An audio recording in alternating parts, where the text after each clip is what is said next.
안녕하십니까. 반갑습니다. 북한 백성을 살리는 개방을 위하여 말씀드리게 되어서 감사합니다. 저는 교사입니다. 지난번 강의에서 먼저 북한을 개방하지 않는 남북 통일은 우리 민족 모두에게 큰 재앙이라는 말씀을 드렸습니다. 북한을 개방하지 않고 진행하는 낮은 단계의 연방제는 남북 모두에게 큰 재앙입니다. 같은 인권 유린을 종지부 찍는 일도 개방뿐이 없습니다. 남북이 평화롭게 살고 동북아시아의 평화를 정착시키는 일도 개방입니다. 오늘 주제는 김일성 우상화의 무서운 실체에 대하여 말씀드리겠습니다. 지난번 북한 경제가 망한 이유 중에서 독재 체제가 경제를 망하게 하였다고 말씀드렸습니다. 북한은 독재 체제를 세우는데 가장 중요시 여긴 부분이 김일성 우상화 작업입니다. 김정일은 김일성을 하나님으로 만들었습니다. 노동당 안에 선전선동부가 가장 중요한 부서입니다. 모든 부서는 선전선동부 말을 들어야 합니다. 김일성 우상화는 어릴 때부터 세뇌당한 사람들은 벗어나기가 몹시 힘듭니다. 북한을 탈북하여 죽을 고비를 여러 번 넘고 한국에 온 사람 가운데서도 김일성을 욕을 하면 왜 우리 수령님을 욕하느냐고 이야기합니다. 아무리 아버지가 잘못했다고 아버지를 욕할 수는 없다라는 것입니다. 좌파 선교사님들 중에서도 김일성을 욕을 하면 굉장히 싫어합니다. 중국에서 사역했던 분에게 들은 이야기입니다. 북한에서 식량을 구하러 넘어온 여인이 선교사님을 만나서 식량을 해결하고 저녁 식사를 함께 하였습니다. 그러나 이 여인은 식사를 하지 않고 울고 있었습니다. 그래서 선교사님은 이 여인에게 음식을 보고 굶고 있는 가족들 생각이 나서 이렇게 울고 있다고 생각을 하였습니다. 그래서 이제 식량을 구했으니 돌아가서 가족들에게 먹을 것을 공급하면 되겠다. 이제 그만 울고 밥을 먹으라고 이야기하였습니다. 그랬더니 이 여인은 나만 먹고 살겠다고 조국을 배반하고 국경을 넘어 나온 것이 수령님께 너무나 미안하고 죄송스러워서 운다고 말을 하였습니다. 마치 이단에 빠진 사람들은 그 집단에서 빠져나와도 몇 년이 되어도 교주의 욕을 하지 못하는 것과 같습니다. 집단주의에 강력히 이끌어 가려면 계급이나 서열이 확실해야 합니다.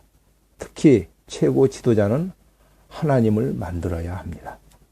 중국에서 꽃제비로 넘어온 북한 청소년을 성경 통독과 말씀 공부로 6개월 동안 가르치고 그 아이에게 질문한 예수님과 김일성 수령님 중에서 누가 더 센 분 같으냐? 소녀는 한참 곰곰이 생각하다가 말한 답변은 같디오라는 것이었습니다. 이 소년의 마음속에 예수님과 김일성이가 함께 있었습니다. 북한 군대는 당과 수령을 위한 군대입니다. 북한 사람들은 반성문을 쓰면 마지막에 결론은 당과 수령을 위하여 살겠다고 맹세합니다. 이것이 습관이 되어서 한국에 와서 죄를 짓고 감옥에 갇힌 북한 사람이 있었습니다. 법원에 반성문을 써야 되는데 국가와 민족을 위하여 다시 봉사하겠다고 결론을 썼다고 합니다. 한국 사람들은 반성문을 쓸 때 개인적으로 새로운 사람이 되겠거나 착한 사람이 되겠다고 결론을 씁니다. 북한은 70년 동안 김일성 우상화 작업에 총력을 다하였습니다. 불이 나면 사람은 불에 타서 죽어도 김일성 사진은 가지고 나와야만이 대접을 받습니다. 배가 물에 빠져도 사람보다 김일성 사진을 구해야만이 영웅이 됩니다. 나뭇잎을 받고 압록강을 건넜다는 것과 총알이 떨어져서 솔방울을 던지니까 수류탄이 되었다는 말을 자연스럽게 믿는 나라가 되었습니다. 김일성의 우상화를 무너뜨려야만이 잘못된 종교의식에서 벗어날 수 있습니다. 김일성 우상화를 무너뜨리는 것은 잘못된 거짓 정보를 잘 설명해 주어야 김일성이가 얼마나 악독한 거짓말장애인가, 민족을 어렵게 만든 악마인 것을 알려주어야 합니다. 김일성 우상화 중에서 가장 큰 거짓말은 민족을 일본 제국주의의 억압에서 김일성이가 구했다는 것입니다. 김일성이 어린 나이에 독립운동을 했던 것은 사실입니다. 하지만 독립운동을 총지휘한 인물은 아닙니다. 북한에서는 상해 임시정부의 존재를 이야기하는 것이 안 됩니다. 상해 임시정부의 요원 중에 김일성의 이름은 없기 때문입니다. 대다수의 북한 사람들은 일본이 미국의 원자폭탄 2발로 항복한 것을 모르고 있습니다. 한반도가 독립한 것은 한국인의 독립운동으로 된 것이 아니라 미국의 원자폭탄 2발로 한국이 독립이 된 것입니다. 북한 백성 대부분은 6.25 전쟁이 북한의 기습적인 남침으로 시작된 전쟁인 것을 모르고 있습니다. 김일성은 전쟁을 일으켜 250만 명을 죽인 살인마입니다. 김정일은 양식을 구매할 수 있는 돈을 가지고도 350만 명을 굶겨 죽인 자입니다. 이제 김정은은 핵폭탄으로 5천만 동포를 죽이려고 하고 있습니다. 좌파 중에는 6.25 전쟁은 남침이나 북침이 중요하지 않다고 물타기를 하기도 합니다. 하지만 김일성 우상화를 무너뜨리는데 가장 중요한 부분은 김일성이가 계획적이고 기술적인 남침으로 동족 간에 서로 죽이는 대참국을 일으킨 언융이라는 것을 이야기하고 또 이야기해야 합니다.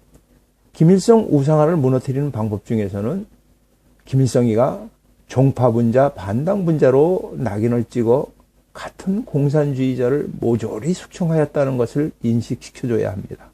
북한의 김일성은 정부 수립으로부터 암살과 거짓죄를 만들어 자기에게 적이 될 만한 모든 사람들을 숙청시켰습니다.